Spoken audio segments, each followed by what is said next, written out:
What is the worst thing you've overheard while pretending to be asleep? When I was a kid, I used to be scared of monsters or something creeping up on me in my sleep, so I would always ask my dad to check on me before he went to bed. It made me feel more comfortable. One night I was still awake when I heard him coming up the stairs, and I wasn't supposed to be awake, and I knew I would get in trouble if he saw me, so I pretended to be asleep. He came into my room and just kind of stared at me for a few seconds, then came up close to my bed, lifted the blanket up, farted under it, turned around, and left. It's been at least 15 years, and I remember that night vividly. He vehemently denies it to this day, but I know what happened. That right there is Dad of the Year. I love this. I pretended to sleep through the doctor sitting at my kitchen table telling my dad he had stage 3 cancer. I was 9. He's totally fine now, but it really sucked at the time.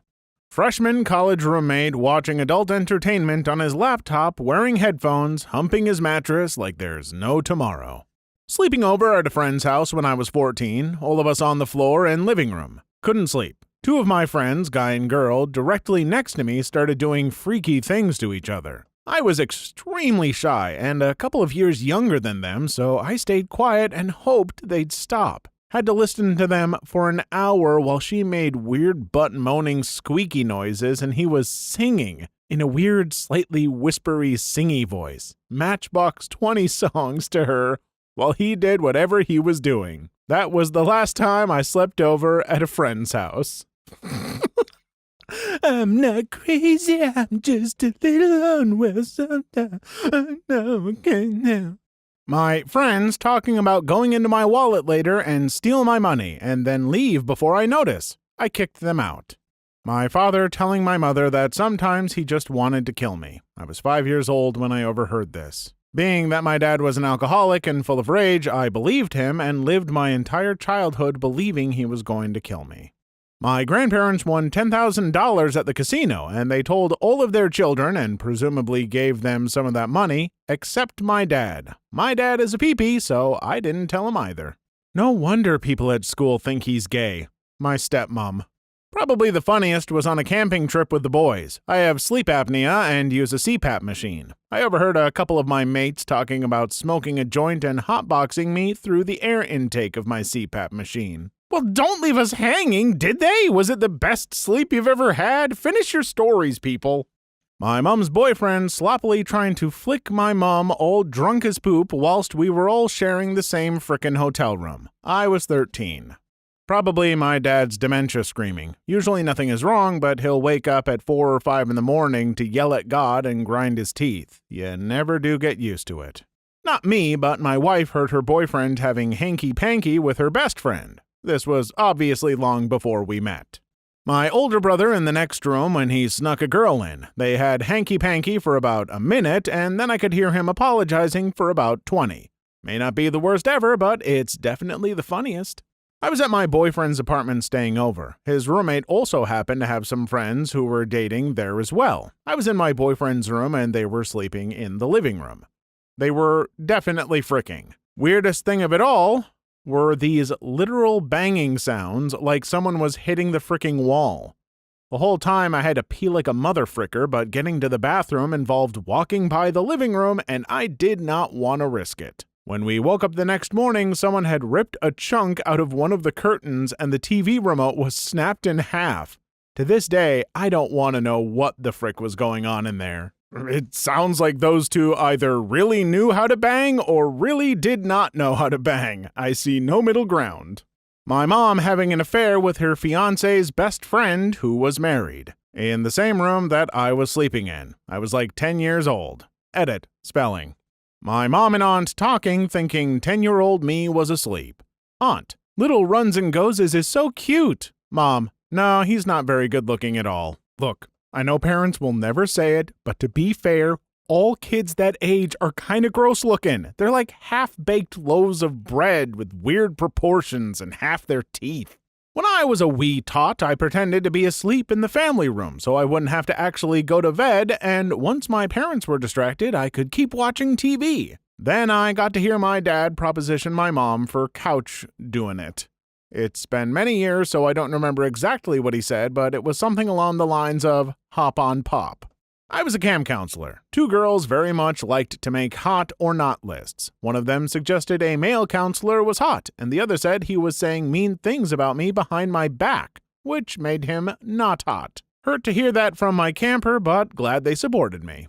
My mom and I were sharing a hotel room on a trip and unfortunately only had one bed, so we had to share that too. As I was trying to fall asleep, I kept hearing the text tone from my mom's phone going off and her giggling. My parents hate each other, so I knew it wasn't my dad she was texting with. Curious, I opened my eyes just a little bit to see that she was flirting with other men while on a trip with her family, and I was in fact staring at a pee-pee pic. I couldn't really go back to sleep after that. My sister's soon-to-be fiancé wanking while saying her name. My then stepmom's nephews talking about what they would do to me intercourseally if given the chance. I was 14, they were 17, 19, and 21. Thankfully, the window to the motorhome was slightly open and my dad heard the entire thing. I was scared of boys for a long time after that. Edit. Thank you everyone for your comments of support. A lot of people are asking what happened after. This all happened while we were camping on the Oregon coast. My dad ripped them a new one, and that was the end of it. About a year later, the youngest one tried to grope me when I was trying to sleep, but I was able to cover myself and he gave up. The next day, I told him I knew what he tried to do, and I would tell my dad if he didn't stop. He acted like he didn't know what I was talking about, but he never tried again. A year or so after that, they got divorced, and I never had to see her or her crazy family again. I'm so sorry for those of you who have similar stories. It's been almost 30 years since this incident, and I feel like I have a very healthy view of relationships now. I hope you all are happy and healthy too. So, I don't have kids, don't think I ever will, but if I had a kid and heard other kids talking like that about her or him, I don't think I would have ever let them near my kid again. Good Lord. My family were staying at a friend's house and had to share a room. My dad comes to bed hammered and says to my mom something along the lines of, "Does it impress you that I'm this drunk and can still perform?" I actually wanted to die. My roommate and her friend with benefits having loud, dirty talk intercourse. I'd just had my wisdom teeth out and I think they assumed I was passed out on pain meds. The person in the bunk under me beating his pee-pee like it owed him money. My sister got drunk and I heard a loud thud and she blacked out. Two of her friends and my mom and dad were shouting at each other and they were saying to shut up because they didn't want to wake me up and they were all crying thinking she was dead. And I couldn't tell my sister I was happy she didn't die. Now, I appreciate seeing her every week. My mom on a payphone begging her boyfriend for more H. Edit. My mom was driving around town late at night, probably trying to score, and I was sleeping in the passenger seat. She stopped at a parking lot, I woke up and pretended to be asleep. This was back when payphones were in convenience store parking lots everywhere, mid-90s. Edit 2. Last I heard, my mom is clean and doing well enough. I haven't talked to her in almost 20 years. It's healthier for me that way. Please like and subscribe if you made it this far. I hope you'll enjoy the rest of the video and have a wonderful day.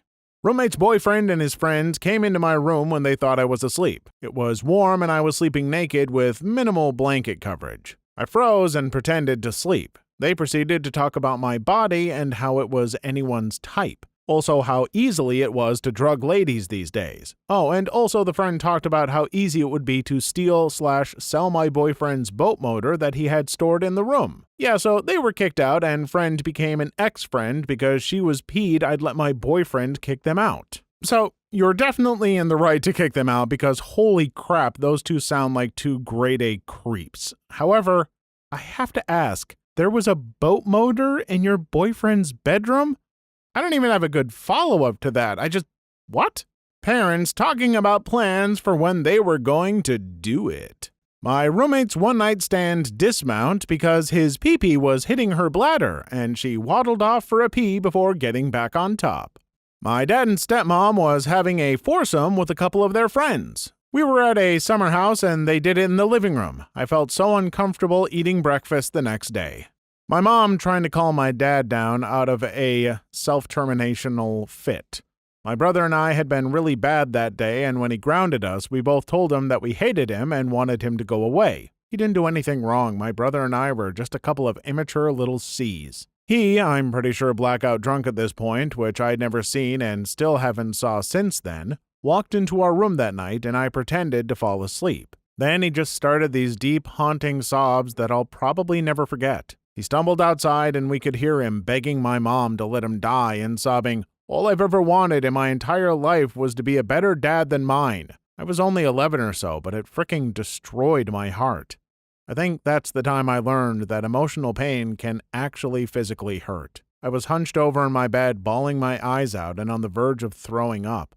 I also felt like a butt for crying over what we said. My brother was thankfully able to sleep through it all. I think about that once every 2 weeks or so, and I always message him to tell him I love him when I do. I hope he forgot about it, but being a dad myself now, I don't think it's something you totally forget. It might not hurt like it did in the moment, but I don't think you forget. Like most heartbreaking things, I guess. I suppose as much as you have to prepare yourself as a parent for your kids to say some hurtful hormonal stuff that they don't really mean, yeah, I imagine that it would still hurt.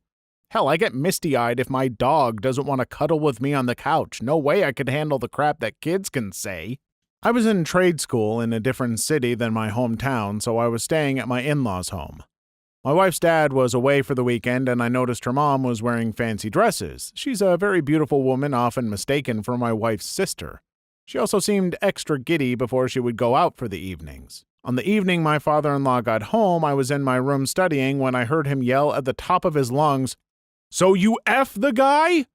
I can only assume she felt guilty and told him since it was soon after he got home. Anyway, he was yelling at her for most of the night, and I heard lots of crying from both of them. I heard some pretty terrible things. They are both very nice people, and it was sad to hear them on their worst night. They've stayed together, and it looks like they are fighting to make their marriage work. My father-in-law was very cold, distant, and angry for a couple of years, but they seem to be warm towards each other again. Also, the following morning, they apologized for all the noise they made, and I told them I was just listening to music. My parents discussing whether or not I was gay and exploring where they went wrong with raising me. Too many hugs. Edit. This really blew up and I've got a lot of people wondering whether or not I'm gay. For the record, I am straight and have hanky panky with a bunch of girls. Take that, Mom and Dad. My then boyfriend opening up our bedroom door to show me off to his friends while I was sleeping. It was the middle of summer, so I was lying butt naked on our bed. He thought I was asleep. Huge fight occurred the next morning, and we were not dating for long after that event. What the F, man? I am still peed off about that. You knew I was naked. Holy crap, that's awful. At least he let you know what kind of person he was at that point so you could break it off. F creeps like that. Well, my friends sucking each other's pee-pee. They were 16. On a class trip, I heard a girl talking badly about me to other girls in my room, saying I was a R and too dumb to stand up for myself. She said the only reason she didn't bully me out of this school was because she needed me to help her with my homework. Then my best friend stood up for me. She said that I wasn't dumb and just a bit shy and then told her to F off. When I was like 10 or 11, I visited my dad, and while we were watching a movie, I tried to fall asleep, and I proceeded to hear him frick his girlfriend on the bed I was trying to sleep on. When I woke up, all I saw was clothes on the floor. I don't know why I didn't just get up and leave, but at least I fell asleep before it really started. Old roommates planning to kick me out. I wasn't pretending to be asleep per se, but I was well on my way. I was under anesthesia, fading in and out. I remember closing my eyes to help move things along. I was in a lot of pain because my appendix ruptured. This happened years ago, so I can't remember all of the details, unfortunately. I remember being moved over to an operating table, and they told me to take my shirt off, I think. I heard someone go, "What do you think would happen if I poked her belly button right now?" It was an Audi prior to having an appendectomy. They went through my belly button, so that is no longer the case. Anyway, someone very quickly responded, "Dude, that is not funny. Remember what happened the last time?" It's possible I was starting to dream, but I remember it making me feel a mix of amusement and anxiety. Please leave your story in the comments. I would love to make a video on them in the future. Also, don't forget to like and subscribe.